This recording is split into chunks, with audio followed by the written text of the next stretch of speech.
Ouagadougou, la capitale du Burkina Faso, redevient celle du 7e art africain, le temps du FESPACO, une 23e édition qui a commencé en musique et en danse. L'ambiance était survoltée à la cérémonie d'ouverture.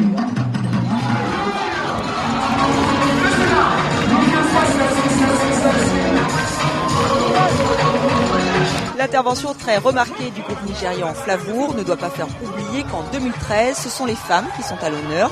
Les présidents des 5 jurys sont des présidentes. Ces réalisatrices sont fières que l'Afrique montre l'exemple. C'est la première fois qu'un festival international de cinéma se féminise autant. C'est une juste chose puisque la femme a toujours été à la pointe de tous les combats, voilà. Donc et malheureusement, quand il s'agit d'occuper les places, on oublie la femme et on la met au second plan. C'est peut-être un signal qu'ils veulent envoyer à une profession qui demeure encore extrêmement masculine. C'est vrai qu'il y a de plus en plus d'Africaines qui trouvent leur place dans le monde du cinéma, mais ça demeure encore marginal.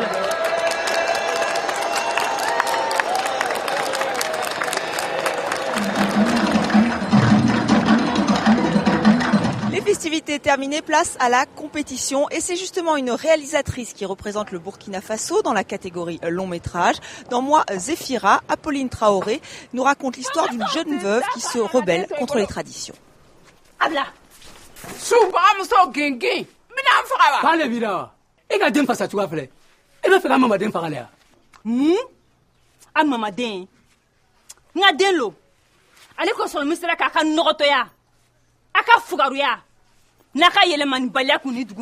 J'ai choisi le noir et blanc pour exprimer son dégoût de son environnement. Et c'est ce choix-là que j'ai choisi pour un peu rentrer dans son état d'âme, rentrer un peu dans sa psychologie, de la manière dont elle voit les choses et que l'on voit le film à travers ses yeux.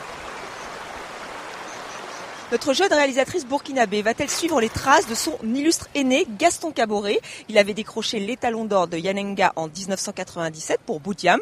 Réponse le 2 mars, date à laquelle le palmarès 2013 sera dévoilé.